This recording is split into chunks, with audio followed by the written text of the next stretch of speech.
Welcome into Texans Today, everybody. I'm your host, Jeremy Chuggs, and coming up on today's program, 3 underrated moves that could help out the Texans secondary this offseason. We've already, talked a little bit about OTAs, and then right before we know, we'll have training camp, preseason. I'm going to tell you the 3 moves that you might not be expecting, but the Texans could pull off if they want to, help out that secondary this offseason. And talking about the secondary, I want to hear from you folks at home. Be honest with me. I don't want any homer answers saying the Texans secondary is number 1, because I truly don't believe anybody in their right mind can say the Texans have the number 1 secondary in the NFL. Let me know, though. Where would they rank among the entire NFL? 1, you say they're the best. 32, you think they're the worst. Go ahead and rank them in the comment section. You can say top 5, top 10, top 15 if you want as well. Let me know where you would rank the Texans secondary out of the entire NFL. For me, I would probably rank them around 14, 15,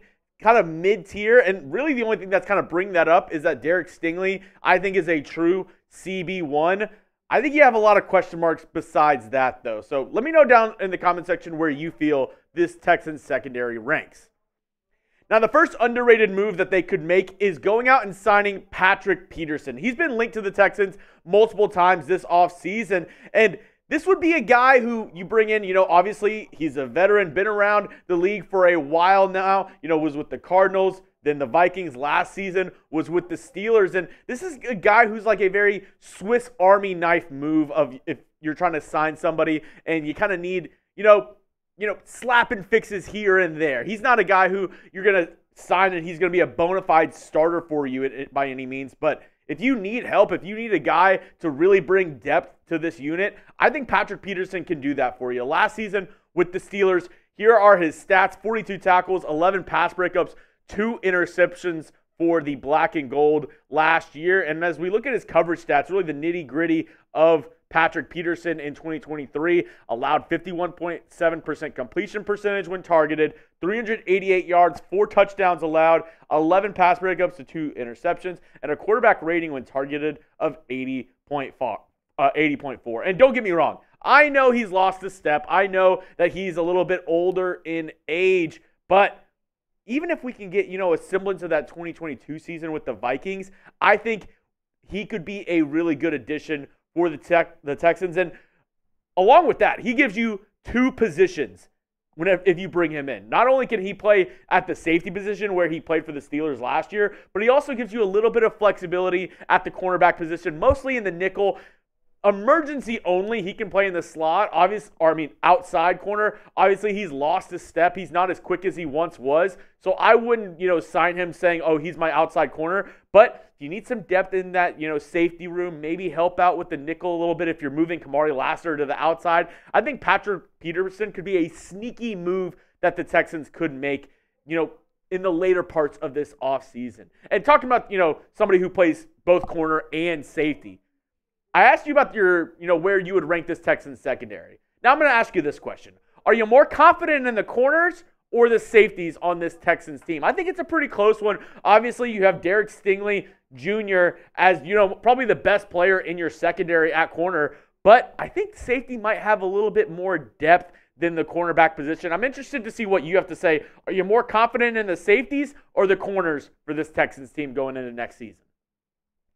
Number 2, if you're saying you're more confident in the corners, then you would probably want to sign this guy. It's Quandre Diggs, formerly of the Seattle Seahawks and Detroit Lions. Diggs, once he was traded from the Lions, had 3 consecutive Pro Bowl seasons for the Seattle Seahawks and, battled some injuries here and there, but a really durable player. Played almost every single game for the Seahawks while he was up there in Seattle. And last season, 95 tackles, 1 interception, 5 pass breakups. I think Quandre Diggs still has a little bit left in the tank. He's on the right side of 30. I believe he's 28, going to turn 29 this season. And last year, even though it wasn't like, his normal Pro Bowl caliber style season, he wasn't bad. Allowed a completion percentage of 71.4 when targeted, but only 247 yards allowed, 1 touchdown, a quarterback rating of 95.4 when targeted. And don't get me wrong, Quandre Diggs, he isn't going to be the guy who is another slam dunk signing, but I don't know if the Texans are going for that. He's given you, ball hawking abilities in the past, and this is a move where it's like, I think the Texans, if they don't sign a guy like Justin Simmons, Quandre Diggs could be like Justin Simmons light. This is a guy who you're buying low on, who has a lot of upside, who, has shown that he can be a top-level safety in the NFL prior. But this is a guy who you're like, maybe, if you don't want to spend that Justin Simmons money, if you don't want to spend, $10+ million on a safety, I think you can get Diggs for relatively cheap. So that's another guy who I think could be an underrated move. Maybe Texans fans don't jump for joy at them signing a guy like Quandre Diggs, but he could be a guy who could be impactful and add some rotational depth, especially if they want to play Jimmy Ward and Jalen Petrie more in the box. And then if Calen Bullock, if he's ready, if he's not ready, you bring in a guy like Quandre Diggs, he can kind of show him the ropes, kind of be there to add some depth as well, to bring Calen Bullock along, at least for this season. I think he would be a great, buy low candidate for the Texans, where you don't spend a lot of money, but maybe you can find a diamond in the rough in this late in free agency and get a guy who can start for you, especially down the back end of the season. If you're trying to make the playoffs and make a push, you need that depth on the back end. Now, I, ask y'all for a lot, but obviously, I appreciate every single one of y'all who hit that sub button, who join us here on the channel. We are the fastest growing Texans channel on YouTube. But, obviously it's a little bit slower time after the draft. We're in the dog days, but I still need your help. I don't want to make this the lowest sub month of the year so far. I know we had the draft. I know we had free agency, but I still need your help. I want to get this Texans channel going. I want to do more watch parties next season, and the only way I can do that is if you go down and hit that sub button. Help me out. Here at Chat Sports, more subs equals more videos and more live shows. I want to do as many watch parties during the Texans 2024 season as I can. So help me get those sub numbers up. I need 150 more subs to make this not the lowest sub month of this year so far. So help me out right now. Go down and hit that sub button if you haven't already for daily Texans news and rumors videos. And coming up in just a moment, one more underrated move the Texans could make to help out this secondary. This time, I'm going to go with a corner instead of, a safety, maybe safety corner hybrid. But before I get into that, if you haven't gotten your jerseys from our friends over at Fanatics, do it right now. The link is chatsports.com/Texans jerseys. That's how they know that we sent you.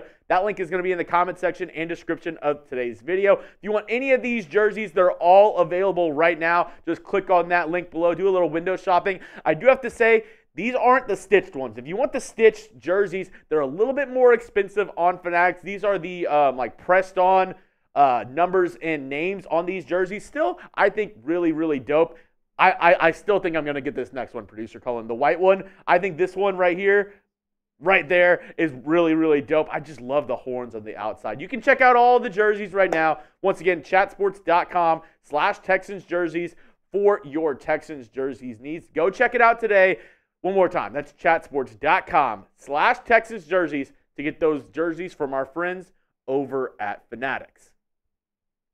Next up, our last underrated move for the Texans secondary, and that would be signing Ahkello Witherspoon. And we've talked ad nauseum about guys, the top corners still left in free agency. One, Xavier Howard and Stephon Gilmore. And honestly, if this was a month ago, I probably would have had Steven Nelson in this slot, but it seems like he's trying his hardest not to be a Texan this next season, calling out DeMeco Ryans, calling out Cal McNair, calling out Nick Caserio and this Texans team. It seems like he really does not want to return to the Texans. And if that's the case, maybe you go out and get a guy like Ahkello Witherspoon, who started 17 games for the Rams last season, had 52 tackles, 3 tackles for loss, 14 pass breakups, and 3 interceptions. Not too shabby if you ask me. He's a long corner who can really press up against receivers at the line of scrimmage. And last season, his coverage stats, really nothing, to be worried about. Last year, for the Los Angeles Rams, Ahkello Witherspoon,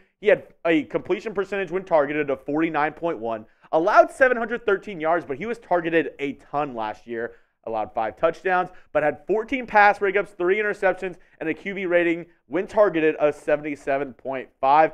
He is a guy, yes, he battled injury in years prior with the Steelers, but this past year with the Rams, looked pretty good with 17 games played. So this would be a guy who I think, if the Texans get down into training camp, if they get into the preseason, they're like, these outside corners are really a problem, and they don't want to move Lassiter out if they want to keep him in the nickel.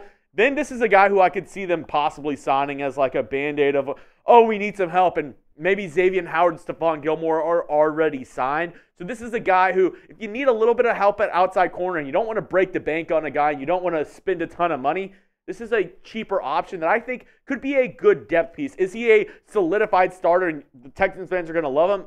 No, I don't think that's the case. I think he could be a serviceable corner and can maybe step up and be decent on the opposite side of Stingley. But this isn't a guy who's going to, solve all your corner issues for the future. This is a one-year rental guy. You're like pretty similar to Steven Nelson last year. It's a guy who's decent on the outside but isn't going to be a Pro Bowler whatsoever. Now, those are all the names I have for you. If you made it this far in the video, I appreciate it. You're a real one. You watched the whole video, and I can't thank you enough for supporting this channel and supporting, a kid from Houston trying to run a Texans channel here on YouTube. If you made it to the end of today's video, go down and drop an H down in the comment section so I can show you some love. See who the real ones are in the comment section who watched all the way to the very end. As always, hit your boy up on Twitter if you want to, continue the dialogue, talk more Texans football. It's at Jeremy Chuggs on Twitter, or X as some people like to call it. And as always, go down and hit that sub button for daily Texans news and rumors content on the fastest growing Texans channel here on YouTube.